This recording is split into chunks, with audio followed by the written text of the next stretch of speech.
welcome to Retech. And you're probably going to think I'm going to be kind of banging on about this retro brighting lark and plastic degradation lark, probably a little bit too much, and I promise you this is probably the last video I'm going to do on this, and it's quite a quick one, so please bear with me. There's a big point to this.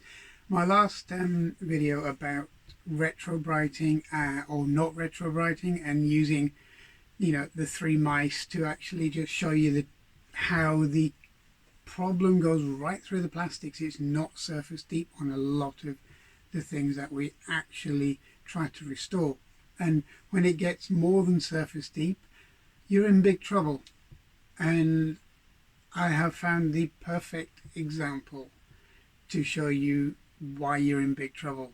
Now, the comments were basically, I should have used a primer on it and all that kind of thing. Well, yeah, I should have, but that wasn't the point. The whole point was to give you options on what you should do if things are kind of too bad and the problem runs too deep within the plastics and so on. But anyway, the paint I used anyway was had a built-in plasticizer in it anyway, so that's not really an issue as far as I'm concerned. And others kind of stated that sanding off the pattern within the plastics is not a good idea. I agree, if at all possible avoid it, but mice don't have that any pattern within the plastics on them. They're kind of a smooth surface anyway. And there was another comment in favor of not using retro bright because they've had worries about it themselves and so on, and I get that everyone has a different opinion, which is perfectly fine, perfectly valid, but I really just want to show you this, okay? This is why I think the only way forward really is to try and seal out the air. Seal out the air to the product as soon as you can, as soon as you think that your computer, your case, your whatever you want to restore has got to that point. So if you kind of try a light sanding on the surface somewhere where it can't really be seen on the machine, and you figure out that it's gone more than surface deep, then maybe sealing out the air is probably the best way. And if you look around at some of the other forums that not for computer use, because I'm guessing retro brighting or not is very polarizing, so I looked around at other forums just to kind of see if my thoughts around the right lines, and I found this, and this concerns general plastics, ABS style plastics. And as you can see from one of the posts, it mentions that ABS, the plasticizer, fails. It breaks, it breaks down after about 15 or 20 years, which is where we are with our kind of retro machines, and that it is no longer plastic. It's basically degrading into dust, or it crumbles, or it just breaks due to being very, very fragile after that point. Now, if we can catch it soon enough, as it mentions in this article, that you should use a sealant. Well, the only option we've got for a sealant is really paint, to try and seal out the oxygen as much as possible, and weather and UV light and so on and so forth. And that's where I was kind of pointing to. And I'm not alone in this, as you can see from this non-computer forum, but they do mention the Macintosh, etc. So, which is quite apt, because if you have a look at my little clip here, it should kind of spur you on to think, maybe there is a point to this. Maybe I am correct in my thinking. I'm not saying I am, but I think I'm down the right route. And I think reading up on scientific papers about what RetroBright actually does and how the plastics break down and so on, I think we shouldn't really be going down the RetroBright route if we can avoid it at all. But for keycaps and so on, it's not a bad way of cleaning up keycaps, because at the end of the day, they're smaller items and they're probably going to be less affected by structural integrity which you would need in a larger molding. Okay, so I can see where RetroBrite might have its uses and where it really doesn't have its uses. Okay, so have a look at this and then make your own mind up. Okay, I've made mine up, and I'm sure by the comments of another YouTuber which I bumped into, which you know, we had a discussion about this and made the same kind of consensus that retrobrighting isn't the way to go. But then again, you may have a different opinion. But just have a look at this. Okay, so I have an Apple Performer here. It's a Power PC. It works really well. It powers on. It does what it should do. And, you know, for all intents and purposes, it's a good machine. But it is unusable. It is completely unusable. It's unsafe. It's unsafe to use. It's unsafe to power on. It's unsafe to even have it anywhere plugged into the mains. And the reason's because of degradation of the plastics. Now, this machine's gone very yellow in comparison to what it should be. And as it's gone yellow, it's become brittle. And how brittle is exactly what I'm going to show you now. So as I move in, you see this piece here? No pressure. See this piece here? No pressure.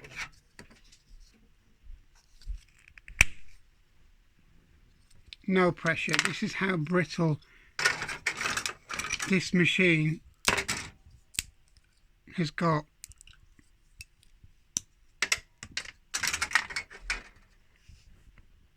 And that's just through aging, through yellowing, just through general yellowing of the machine. And it's just dangerous. It just shatters.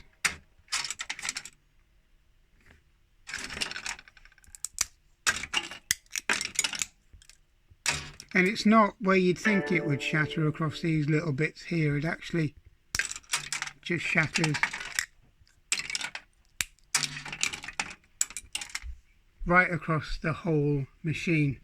I've got another one of these and it's starting to go in the same way, so I've got to find a way of reinforcing it. It's obviously going to be a project for another day. This is only ever going to be used as spares now. So really, there you go. It's just beyond repair. And that's due to age, due to yellowing. And no amount of RetroBrite is ever going to get this back into one piece. In fact, it's going to make it even more brittle. It's going to make it worse. Now, the only thing you can do is to save this is to reinforce it with a ABS filler all across the back of it, or reinforce the plastics at the back, so if it does start cracking, it has somewhere to basically lean against, or it's bonded to. But it's always going to go. It's never ever going to stop. And that's the biggest issue of these machines, these very cheap plastic machines. And it's, you know, Apple was a premium product, and yet they skimped on the plastics, which is beyond ridiculous, really. So if we see here, we have a Citizen printer, and it powers on, it seems to work, it functions, it's all right. And, you know, it's dirty, it's been in storage, but I could hit that with just about anything other than a hammer, and it doesn't degrade, it won't break down. It has a better quality of plastic. It's about the same age, and yet it stayed in one piece. Even the clear top takes a lot of force, and it doesn't give, and it doesn't bend. Now, the biggest problem we got is most of these computers did have plastic shells that were very cheaply put together. very badly put together, and this is what happens to them. And as you can see how much of a difference it should have been in colour. Once it gets attacked by that kind of degrading or degradation due to the chemical reactions within the fire retardants, etc., really that's the beginning of the end of the machine as far as its case is concerned. Before it gets to the point of being this brittle, the only thing you can do is save it. While it's still got some strength in it, keep the oxygen away from it. Don't retrobrite, colour match, keep it sealed, and it will last longer. And it's the only option if you want to keep these a little bit more long term. Okay, so that might seem like an extreme example, but it's not. It's far from an extreme example. I've had this happen to Atari STs, to Amigas, to older Apple Macintoshes like Mac Classics and so on. I've had it happen to just about every vintage computer. Now, this is one of the most visible ones because it's such a large area and it's such a large piece of the casing which is disintegrated. And it's not just the top that you saw there, the actual side panels have done the same. So you could have, as this is a functioning computer, it works, the tube works, the CRT works, everything works, but it's dangerous. And it's no longer the Apple Macintosh Power PC that it was originally when it came out the factory. I mean, you could put it in a different case, build a wooden case or something similar around it and just use it like that, but it's not the same. Without the casing around it, which formed the biggest part of the aesthetics and the biggest part of that machine's identity and any machine's identity, well, it's not exactly the same machine anymore. You might as well just have a bare circuit board on the desk and say, this was a Commodore 64, this was a ZX Spectrum, a BBC Micro, an Apple Mac, an MSX, whatever it was, because it's really just a circuit board now when it gets down to this level, and it's really, really not the same machine anymore. Now on my other Mac of the same type, it's starting to crack in places, and it's it's on the verge of becoming this, what you've just seen.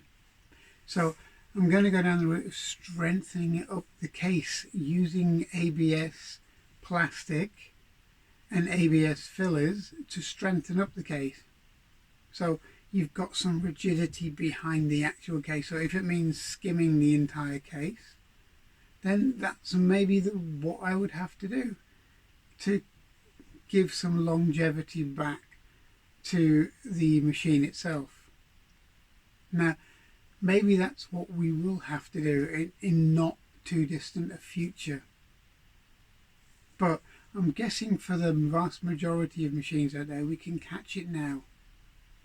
We can catch it now, seal out the oxygen, colour match the machines so they look like an original colour of the original machines and so on. Because, like the Apple Macs and the Classics and all of that kind of thing are kind of an eggshelly colour.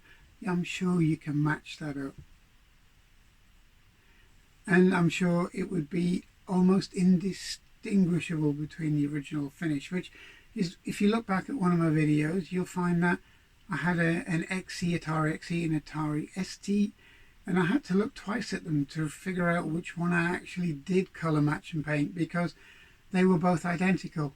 The non-colour match one, which had survived really well in a dark place, in maybe a cool environment, and it stayed the right colour, and the other one had been colour matched, and I couldn't tell the difference. I had to check on my previous videos to find out which one had been colour matched. So if you do it, you can get to that point where you cannot tell any difference. So yeah, so that's it. that's this video. That's some food for thought. Make your own mind up, as I said in my previous video, but really this is an eye-opener. This is where we're getting to the point, it's a tipping point into self-destruction on these machines. So thanks for watching. I hope you enjoyed this. Thanks for continuing with this. I know I've done probably one too many videos on this for some people's kind of liking, including my own, but you know, at the end of the day, this is when I was doing a bit of a clear out and this machine came up and I just pushed on it gently and it just disintegrated. This is a vivid, very vivid reminder of how these machines are going to go unless we start sealing them somehow. Okay, so thanks for watching. Hope you enjoyed this and I'll see you again. Thanks a lot. Cheers. See you. Bye bye.